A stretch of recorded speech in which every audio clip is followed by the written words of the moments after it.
सब बड़ा बडेरा वो जी, सब लोग लगाया वो जी, ठाकरिया ने समझा वो जी।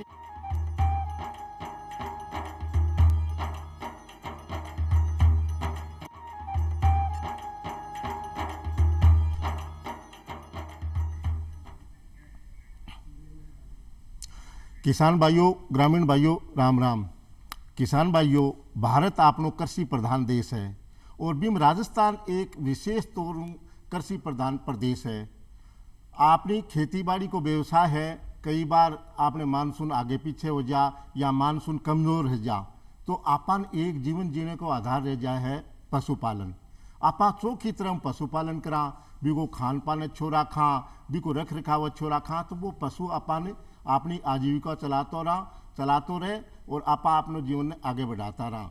यानी आज चौपाल में जकी चर्चा करांगा बा होगी कि पशुओं के लिए हरे चारों क्यों प्रबंधन करा और उन्नत पशुओं क्यों रख सका, इसकी जानकारी लेके आज अपनी चौपाल में पधारिया ही श्री रावताराम जी। आप फार्मर फर्स्ट प्रोजेक्ट में बाड़ेर में कार्यरत है। राम राम जी, स्वागत है साहब चौपाल में आपको। राम राम साहब।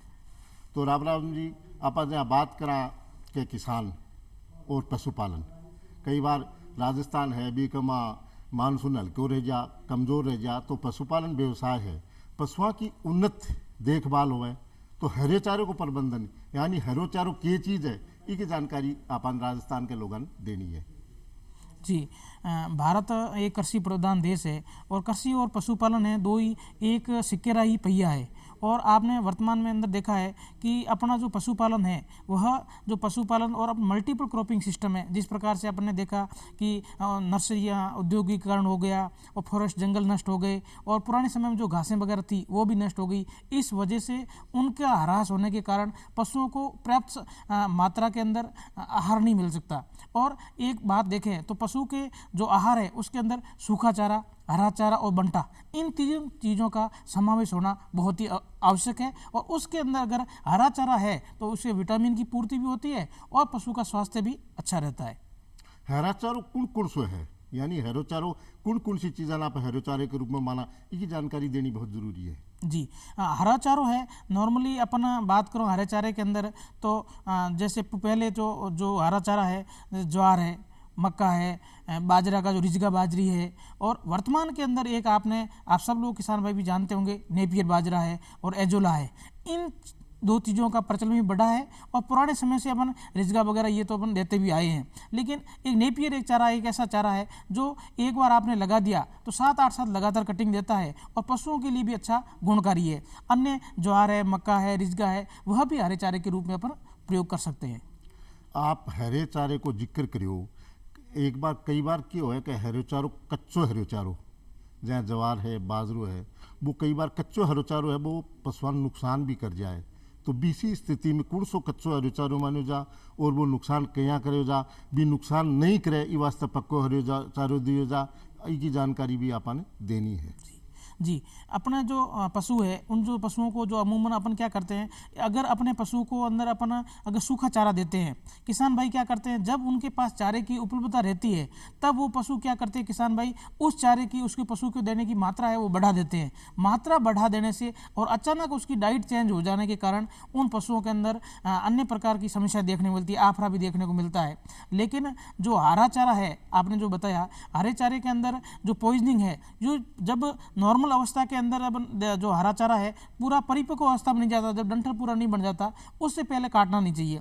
किसान भाई क्या करते हैं, आमतौर पर महिलाओं की प्रैक्टिस में है शाम के समय अपना हरा चारा काट दिया और एक जगह पर लाके डाल दिया। उसको डालने के बाद आपने भी अगर उस चारे को महसूस करोगे तो वो चारा बहुत ज़्यादा गर्म हो जाता है। उस गर्म चारे को अगर पशुओं को आप दोगे तो वह आफरे का कारण भी बनता है और साइनाइड की पॉइजनिंग है वह भी पशुओं के अंदर देखने को मिलती है और वो काफ़ी घातक होती है।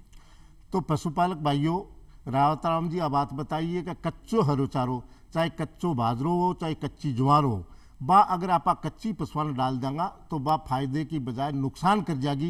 इस वास्ते पूरो पकड़ दो, बिम पूरो डंठल बन दो, पूरो डांड बन दो, बी के बाद में बिने चारे के रूप में काम लेनो है। क्यों रावताराम जी? अच्छा, एक नेपियर की बात आप करी कि नेपियर के चीज़ है, इको के महत्व है, इको उत्पादन क्या ली, किसान भाई की जानकारी दे दो जी पूरी विस्तार से। जी साहब, किसान भाइयों, मैं आपको बताना चाहूँगा, अपने राजस्थान के अंदर माननीय मुख्यमंत्री जी ने के अंदर इस बजट घोषणा के अंदर ये घोषणा की है, प्रत्येक जो गांव की ग्राम पंचायत है उनके अंदर गौशालाओं के अंदर प्रगतिशील किसानों के वहाँ पर डेमो लगाई जाएंगे।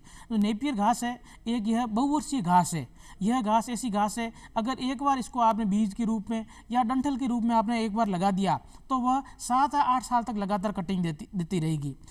मेन चीज़ फ़ायदा यह है, इस जो किसान भाई घास को लगाते हैं उसकी जो एक डंठल से दूसरे डंठल की जो दूरी है वह 1.5 से 2 फीट दूरी रखे, और उस घास को अगर एक जगह आपने लगा दिया, ज़मीन का प्रिपरेशन अच्छे से तैयार करें, क्योंकि यह घास है जो मीठी ज़्यादा होने के कारण इसके अंदर दीमक की समस्या रहती है, इस वजह फिब्रोनिल का उपयोग करें।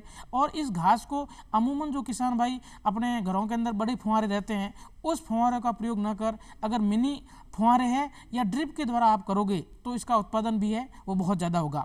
नॉर्मली जो ये घास है 10 से 15 दिनों में उग जाती है, और उगने के बाद 3 या 4 महीनों के अंदर आप इसकी कटिंग ले सकते हो और अपने पशुओं को दे सकते हो।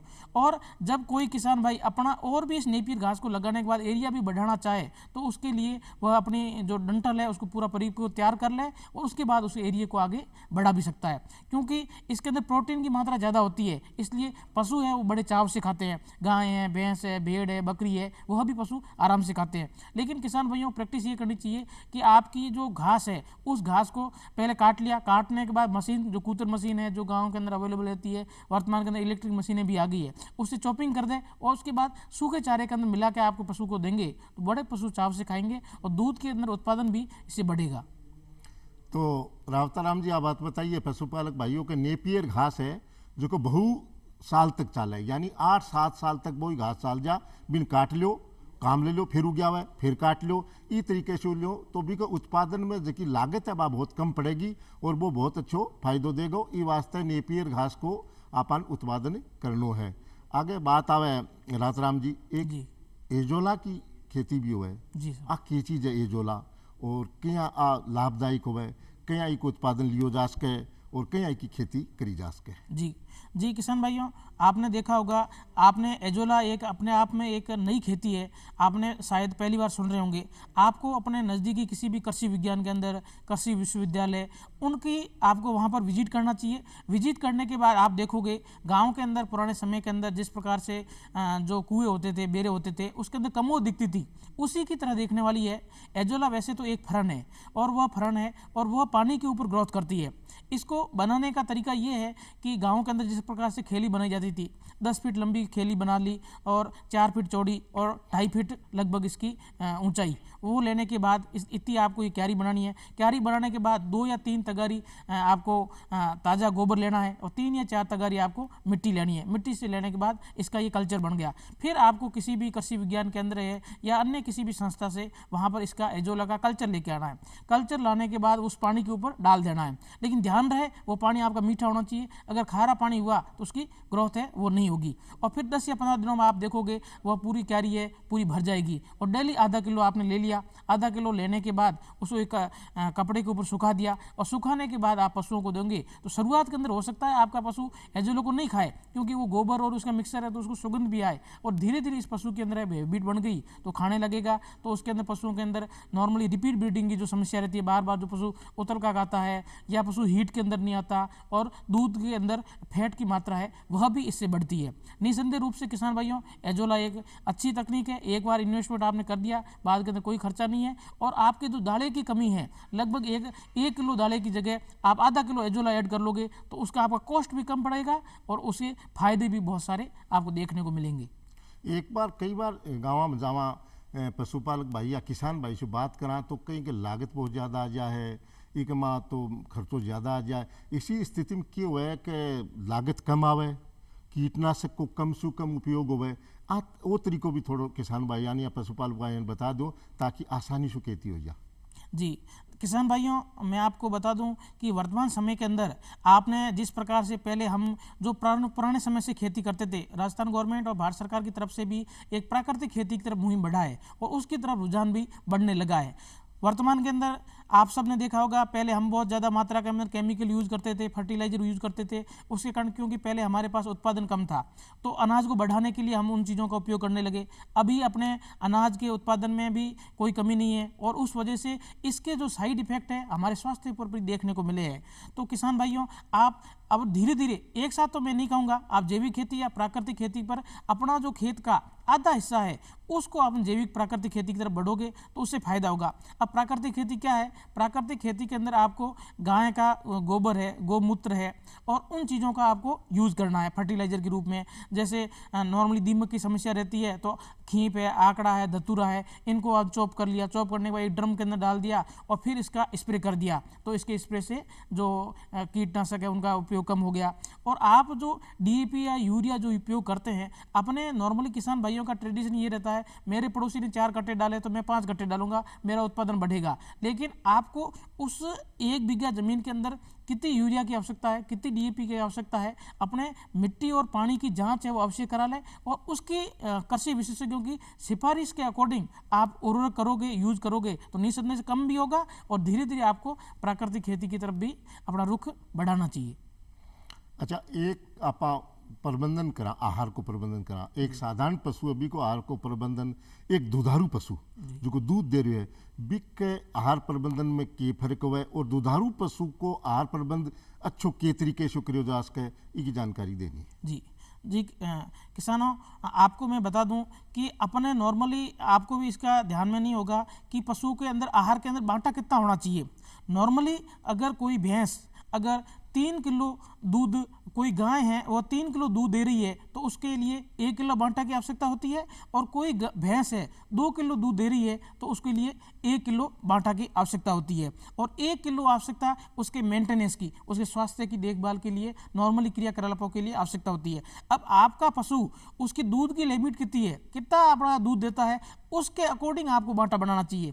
अमूमन देखने को ये मिलता है कि अपनी गाय के अंदर मेरा पड़ोसी जब भी कट्टा लेके आता है मैं भी साथ में कट्टा लेके आता हूँ और वो जितना दाना देता है तो मैं भी दाना दूँ। लेकिन आपको उन पशु की बनावट देखनी चाहिए, उसकी शारीरिक स्थिति क्या है। प्रत्येक पशु की एक फिक्स कैपेसिटी रहती है, उसका एक अड्डर का विकास फिक्स रहता है और पशु की दूध काल के अंदर अधिकतम दूध देने की क्षमता भी प्रत्येक पशु की फिक्स रहती है। हो सकता है मेरा पशु 10 किलो दे रहा हो, आपका पशु 12 किलो दे रहा हो, तो मुझे दाले का जो बनावट है वो उस पशु के दूध के अनुपात के अंदर करोगे तो आपको इकोनॉमिक रूप से लाभ भी होगा। और इस फॉर्मूले को किसान भाई अपनाएंगे तो निसंदेह रूप से उनका जो दाले का जो भार है वो कम होगा और दाले के साथ साथ एजोला को भी आपने और ऐड किया तो और सोने पर सुहागा हो जाएगा।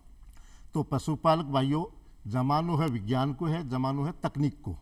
अपन आपने पशु की देखभाल के तरीके से करना है, बिको आहार प्रबंधन के तरीके से करना है। अगर अपन जानकारी नहीं है तो गांव के चिकित्सालय में जाके डॉक्टर साहब ने पूछ लो और थोड़ी दूर पे PSC CSC गणाए पशुओं का चिकित्सक है, वह अपन बता देंगे और बी के मुताबिक आपने दुधारू पशु को आहार को प्रबंधन करना है।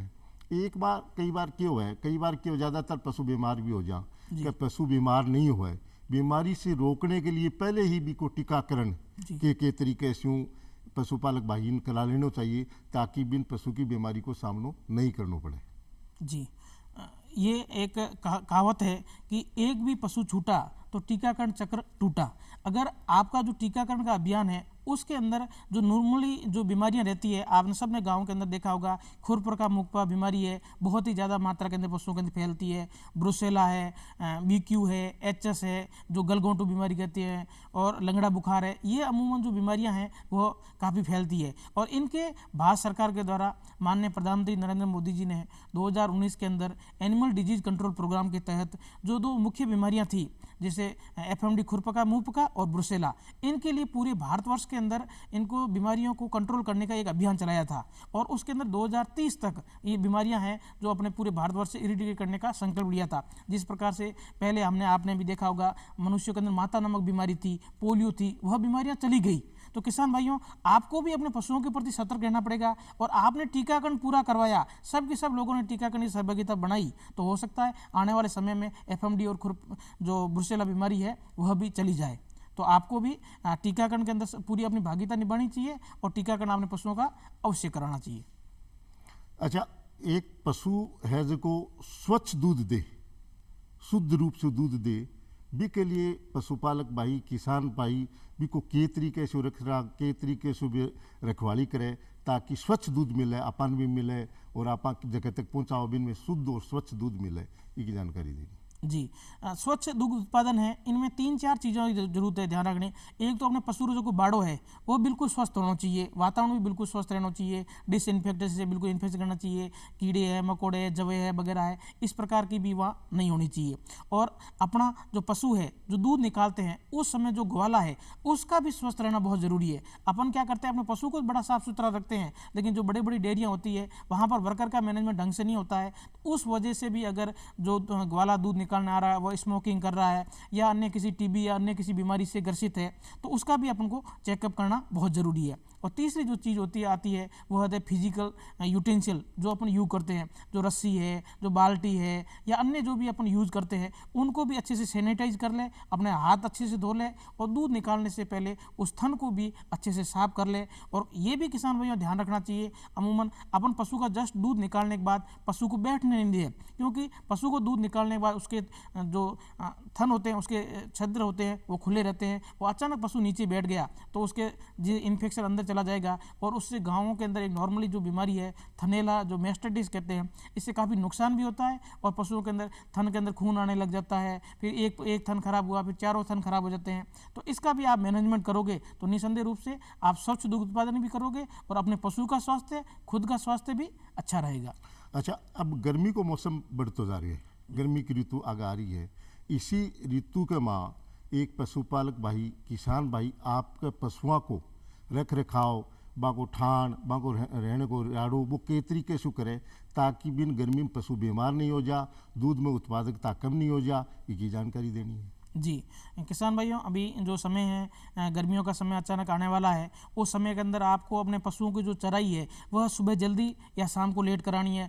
धूप के समय आपको अपने पशुओं की है वो चराई नहीं करनी है, यह भी आपको ध्यान रखना जरूरी है। अगर आपके पास भैंस है और भैंसों के पास के अंदर पौंड की व्यवस्था है तो वहाँ पर पौंड की व्यवस्था अवश्य करें, वहाँ पर जाने पर भैंस है उस पौंड के अंदर हो सकती है। और गायें या पशु है जो हो सकता है आप क्रॉस ब्रीड नस्ल रख रहे हो तो उनके लिए कूलर की व्यवस्था कर सकते हो, या अपना जो पश्चिमी राजस्थान के अंदर खीपड़े हैं वगैरह उनसे अच्छा छायादार है वो बना सकते हो। लेकिन किसान भाइयों मैंने देखा है कि अपने जो पशु को जहाँ बांधते हैं अपने गांव के पेड़ के जहाँ एक फिक्स है और पशु को वहाँ भी बांधते देते हैं, लेकिन अपन कोई चिंता नहीं करते। अपन केवल चिंता करते हैं तो एक दुधारू पशु की चिंता करते हैं, लेकिन दुधारू की आपको चिंता नहीं करनी है, उसके साथ साथ अन्य जो बछड़े हैं बछड़ियाँ हैं उनकी भी चिंता करना जरूरी है। अगर उनकी चिंता गर्मियों के अंदर आप करोगे तो आप पाओगे कि आप नॉर्मली गाँव के अंदर ये समस्या रहती है, साहब हमारी गाय तो 3 महीने की होगी अभी भी गाभिन क्यों नहीं आई। लेकिन जब 3 महीने की होती है तब आपको याद आता है, उससे पहले नहीं तो उसको आपने मिनरल मिक्सर दिया, नहीं तो बंटा दिया, नहीं तो दाढ़ा दिया, नहीं तो उसको हरा चारा दिया,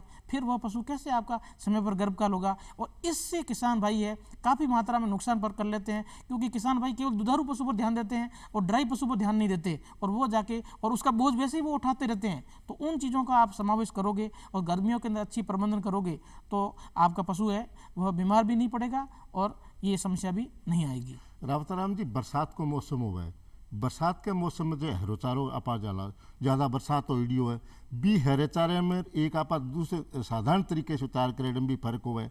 बी हरे चारण चराने के वास्ते आपा पशु देने के वास्ते कौन कौन सी सावधानी रखनी चाहिए, बी की जानकारी देनी भी बहुत ज़रूरी है। जी पुरमल जी, जो किसान भाई है अमूमन अपन देखते हैं एक बार मानसून सीजन है आने से पहले अपने सब पशुओं का आपको डीवर्मिंग अवश्य कराना चाहिए। कृमिनाशक दवाई है, एल्बेंडाजोल है, फेरमेंडाजोल है, पिपराजीन है इत्यादि बाजार के अंदर उपलब्ध है। उन दवाइयों के पशु चिकित्सक की सलाह से माध्यम से पहले डीवर्मिंग करा दें। डीवर्मिंग कराने के बाद अपने जो पशु बाहर जाता है, नॉर्मली सुबह के समय जो घास के ऊपर ओस रहती है उस समय अपने पशुओं को वहाँ पर नहीं खोलें, और उसके बाद जो ओस हट जाए उसके बाद पशुओं को अपन कराएं। और एक ये समस्या देखने को मिलती है, क्योंकि जैसे ही पशुओं को हरा चारा ज़्यादा मिलता है तो पशु एक्सिस मात्रा के अंदर खा लेते हैं, उससे आफरे की समस्या भी रहती है। इसलिए आपको शुरुआत के अंदर पशुओं का इस प्रकार से मैनेजमेंट करना है कि वो ज़्यादा मत रहें। और शुरुआत के अंदर कीट पतंग भी रहते हैं, उसकी वजह से पशुओं को दस्ते लगना या अपच की या आफरे की समस्या रहती है। इसलिए आपको सावधानीपूर्वक अपने पशुओं को हरा चारा है वह खिलाना चाहिए।